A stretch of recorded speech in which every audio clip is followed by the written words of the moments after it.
दोस्तों, मैं आशुतोष सर आपके अपने YouTube चैनल हिंदी पाठशाला मिर्ज़ापुर से आपका स्वागत है। दोस्त, आज हम लोग अपने अगली वीडियो अर्थात अपने अगले क्लास उपसर्ग पढ़ेंगे। दोस्त, आज हम लोगों का उपसर्ग है चैप्टर।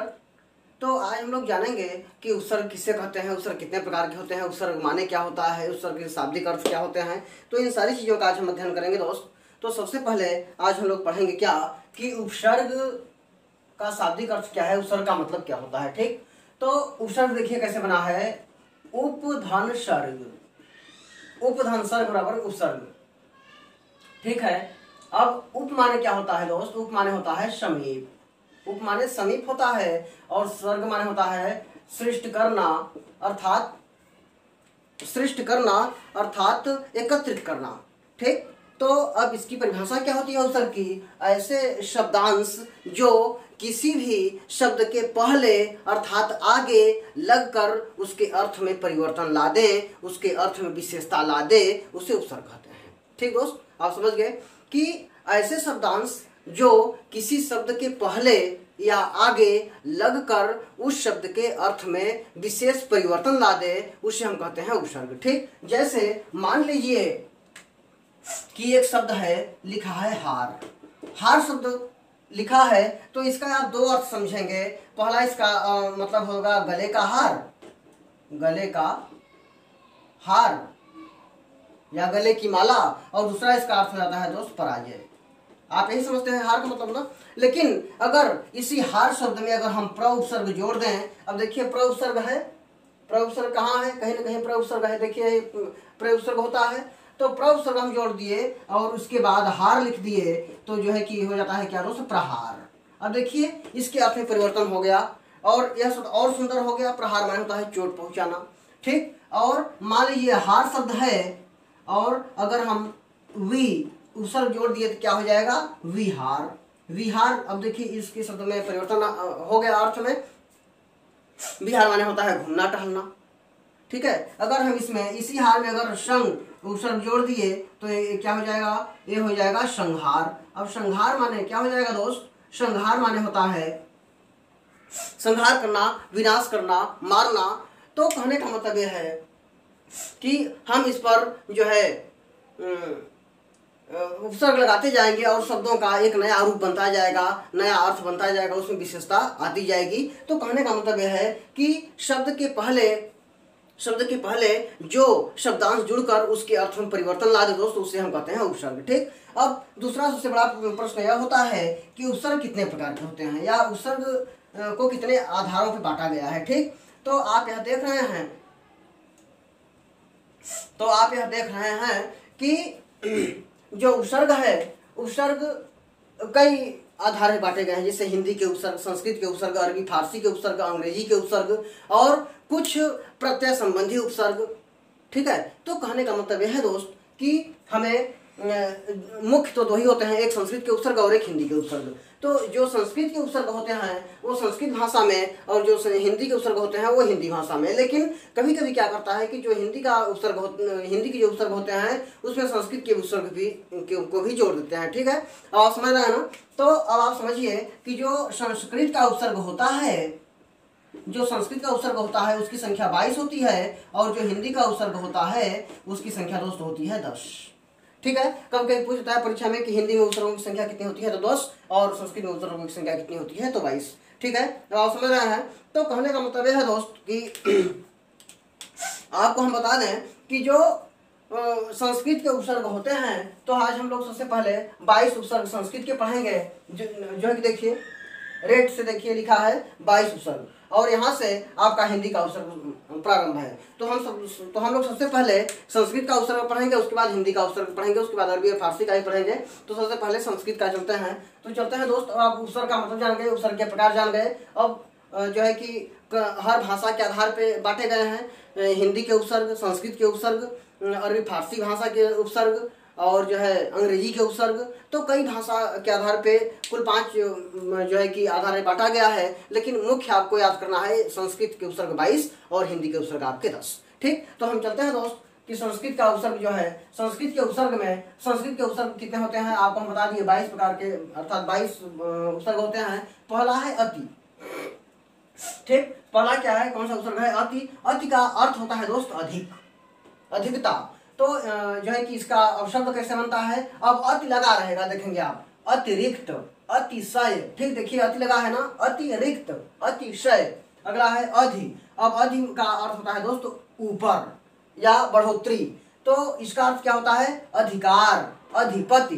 ठीक है, अगला है आपका अनु। अनु माने क्या होता है, अनुचर या पीछे चलने वाले को जानते ही हैं आप। तो अनु माने होता है पीछे।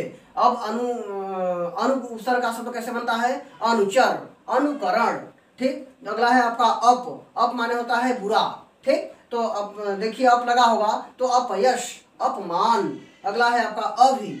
अभि का मतलब होता है, अभि माने होता है सामने, तो अभियान या अभिषेक। अगला है आपका अव। अव माने होता है दोस्त हीन, तो हीन का कैसे बनता है, अवगुण, अवनति। अगला है आपका आ माने होता है तक, अर्थात आजीवन, अर्थात जीवन पर्यंत तक, जब इसका विच्छेदन करेंगे। आगमन, आ जाने तक, इसलिए इसका अर्थ होता है तक। अगला होता है उत। उत माने होता है दोस्त ऊंचा, उद्गम, उत्तम, उत्धनतम करेंगे तो अब उद्गम क्या हुआ, उद्धनगम। यहाँ जो संधि है तो पहले का तीसरा हो जाता है, जो संधि में पढ़ाएंगे तो ये आप समझ पाएंगे। उद्धनगम बराबर जो है कि क्या होता है, उद्गम और उत्तम। अगला है आपका उप माने होता है दोस्त निकट, तो उपवन, उपदेश। अगला होता है दूर। दूर माने होता है बुरा, दुर्जन, दुर्दशा। अगला है आपका दुष। तो दुष माने होता है, दुष माने में भी बुरा होता है, तो दुष का कैसे बनता है, दुष माने बुरा, तो दुष्चरित, दुष्कर। अगला है आपका निर। निर माने होता है बिना, तो निरापराध और निराकार। अगला होता है निश। निश माने होता है दोस्त निश माने होता है रहित। निश माने क्या होता है, रहित। अब रहित का कैसे बनता है, अर्थात निश का निस्सार, निश्चल। अगला है आपका नी माने होता है दोस्त निषेध, तो निवारण और नियोग, निवारण और नियोग होता है निश में। अगला है आपका परा। परा माने होता है उल्टा, तो हो जाता है परा का पराजय, पराभव, पराभव होगा, पराभव। अगला होता है परि। परि माने होता है आसपास, जैसे अभी तक परिता पढ़े हैं संस्कृत में, तो परिता माने क्या होता है दोस्त, परि माने होता है आसपास, तो परि कैसे बनता है, परिजन, परिवार। आप देखेंगे ये जो उपसर्ग हैं, उपसर्ग वाले शब्द प्रारंभ में जुड़े हुए हैं। जन दूसरा शब्द है, मार दूसरा शब्द है, जो परि है ये परि माने होता है आसपास या चारों तरफ। ठीक है, तो अगला है आपका प्र माने होता है अधिक, इसका शब्द बनता है दोस्त प्रबल, प्रकृत। अगला है आपका प्रति माने होता है दोस्त सामने, प्रतिकूल, प्रतिक्षण। अगला है आपका वी माने होता है भिन्न, तो हो जाता है क्या, विलाप, वियोग। अगला है आपका श्रम का मान मतलब होता है, श्रम माने होता है समान भी और उत्तम भी, माने अच्छा भी, तो इसका होता है तो संस्कार और संगम। अगला है आपका शु माने दोस्त होता है अच्छा। ठीक है, तो सु माने अच्छा होता है, इसका होता है सुपात्र, सुगम। अगला होता है अपि माने होता है दोस्त चारों तरफ, अपि माने चारों तरफ, और इसका जो है अर्थ होता है, अर्थात संस्कृत के शब्द बनते हैं अपिधान और अपिगीर्ण।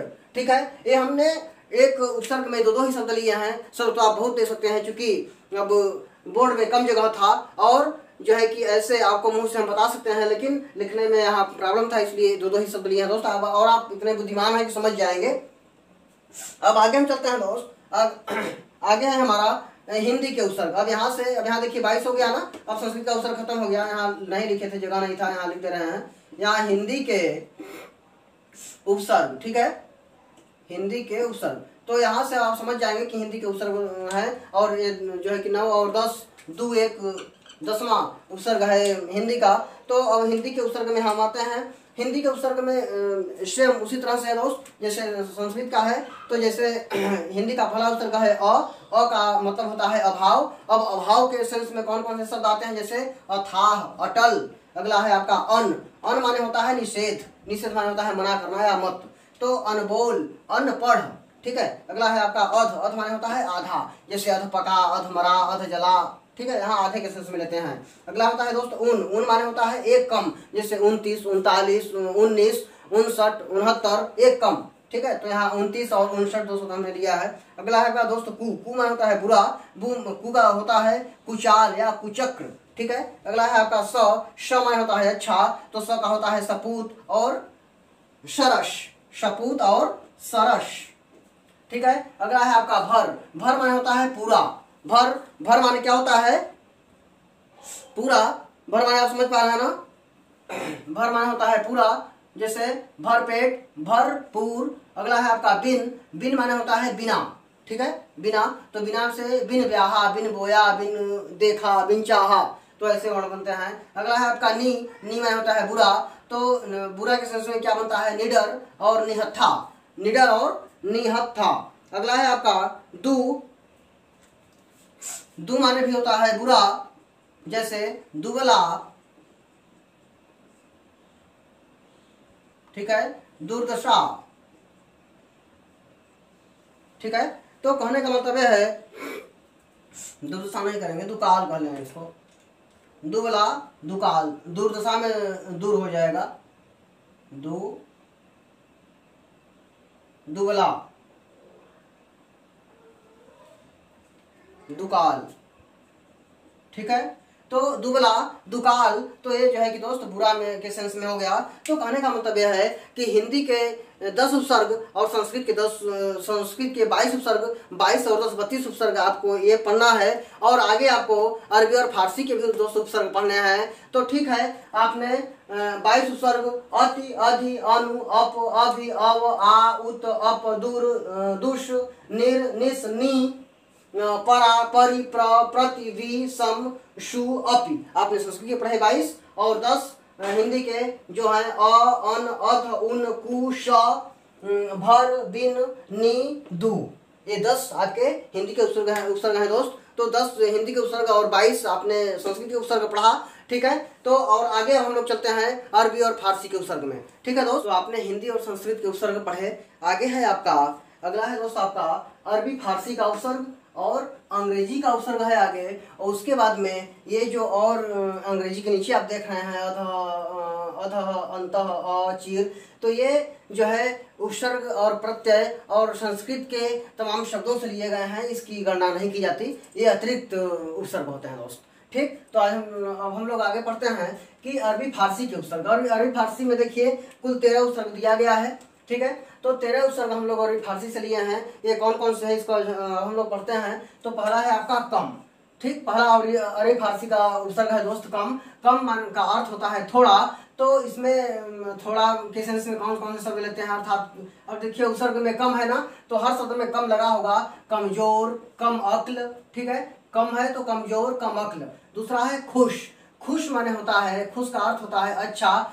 तो खुश का क्या शब्द बनता है दोस्तों, खुशखबरी, खुशहाल। अगला है आपका गैर। तो गैर में क्या होता है, गैर माने होता है निषेध या बिना, नहीं के सेंस में, तो गैर हाजिर और गैर कानूनी, ठीक है। अगला है आपका ना माने होता है अभाव या कमी के सेंस में दोस्तों, नापसंद और नाराज। अगला है आपका ब माने होता है अनुसार, ठीक है। तो अनुसार होता है बनाम या बगैर, ठीक है। अगला है बा। तो बा माने होता है सहित, और वाह में क्या हो जाएगा वाकायदा, वाइज्जत। अगला है आपका दोस्त वध। वध माने होता है बुरा, तो बुरा में होता है क्या बदमाश और बदनाम, ठीक। अगला है आपका बे माने होता है बिना, तो बिना में होता है बेईमान और बेचारा। अगला है आपका बिला माने होता है, बिला का अर्थ होता है बिना, अर्थात अभाव के सेंस में, तो बिला वजह और बिला शक।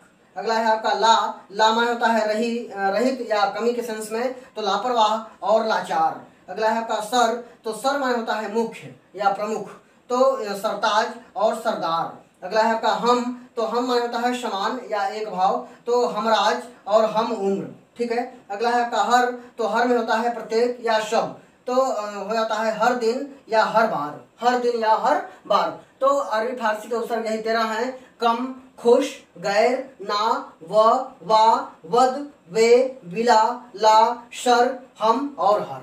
तो इतने उपसर्ग आपके अरबी फारसी के हैं दोस्तों, इतने आपको पढ़ने होंगे।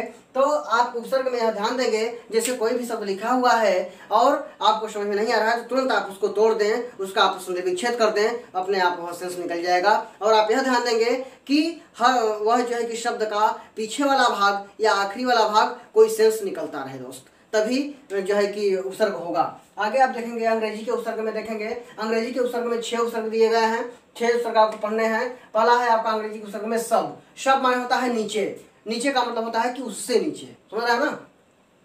जैसे एक होता है सब जज, सब जज माने सहायक जज होता है, एक बड़ा जज होता है, एक छोटा जज होता है, तो उसे सब जज कहते हैं। अगला सब इंस्पेक्टर, एक बड़ा इंस्पेक्टर होता है, उसे छोटा इंस्पेक्टर होता है सहायक, उसे सब इंस्पेक्टर कहते हैं, इसलिए इसका अर्थ होता है नीचे। अगला होता है डिप्टी, डिप्टी माने होता है सहायक। तो डिप्टी कलेक्टर और डिप्टी मिनिस्टर, डिप्टी कलेक्टर और डिप्टी मिनिस्टर में देखिए डिप्टी उपसर्ग लगा है और कलेक्टर का एक अर्थ निकल रहा है। उसी प्रकार से अगला है वाइस, वाइस माने भी सहायक होता है दोस्त, तो वाइस राय और वाइस चांसलर, ठीक है। अगला है आपका जनरल, जनरल माने होता है प्रधान माने हेड, अर्थात जनरल मैनेजर और जनरल सेक्रेटरी, ठीक है। अगला है आपका चीफ, चीफ माने होता है प्रमुख, तो चीफ मिनिस्टर और चीफ इंजीनियर, ठीक है। अगला है आपका हेड, हेड माने मुख्य होता है, तो हेड मास्टर और हेड क्लर्क, हेड मास्टर और हेड क्लर्क, ठीक। तो कहने का मतलब दोस्त यह है कि अंग्रेजी का जो उपसर्ग है 6 है, सब, डिप्टी, वाइस, जनरल, चीफ और हेड, ठीक, आप समझ गए। तो ये अंग्रेजी के उपसर्ग थे। अब हम आगे चलते हैं, ये जो उपसर्ग देख रहे हैं उपसर्ग और प्रत्यय और संधि के शब्दों से लिए गए हैं, इसे विशेष उपसर्ग कहते हैं। तो इसमें हम जो है पढ़ लेते हैं अध, अध, अध का अर्थ होता है दोस्तों नीचे, और इसका विच्छेद बनता है, इसका जो है कि सॉरी उपसर्ग वाले शब्द बनते हैं अधोगति और अधोमुखी। अब अधोगति अधो था, तो अधो से अधो क्यों बना, क्योंकि विसर्ग संधि का यह नियम है कि विसर्ग के बाद अगर कोई अ या आ वाले वर्ड आते हैं तो वह विसर्ग के स्थान पे ओ हो जाता है। जैसे मान लीजिए कि क्या हो जाएगा, अधः धन गति। अब देखिए विसर्ग के बाद अ आ गया ना, इसमें अ है, तो विसर्ग के स्थान पे क्या होता है, ओ हो जाता है दोस्त, हो जाता है अधोगति। जब संधि पढ़ाएंगे तो इसके नियम में आप समझ जाएंगे, ठीक है। तो अब आप समझ रहे हैं, तो अध है तो अध माने होता है नीचे, और इसका उपसर्ग बनता है क्या, अधोगति और अधोमुखी। अगला है आपका अंतः, अंतः माने होता है भीतरी। अब जैसे अंतःपुर, अंतर्मन, अंतःपुर, अंतर्मन। अच्छा, अंतःपुर किसे कहते हैं, जहाँ पर राजमहल में राजा जहाँ शयन करता है उसे अंतःपुर कहते हैं, ठीक। आगे ये सब चीजें बताएंगे आपको। अगला है अ माने होता है अभाव माने कमी के सेंस में, जैसे अकाल और अशोक, ठीक, अकाल और अशोक। अगला है आपका चीर, चीर माने क्या होता है, बहुत देर, चीर माने क्या होता है, बहुत देर, अर्थात चीरकाल या चिरायु माने बहुत लंबी आएगा, बहुत समय।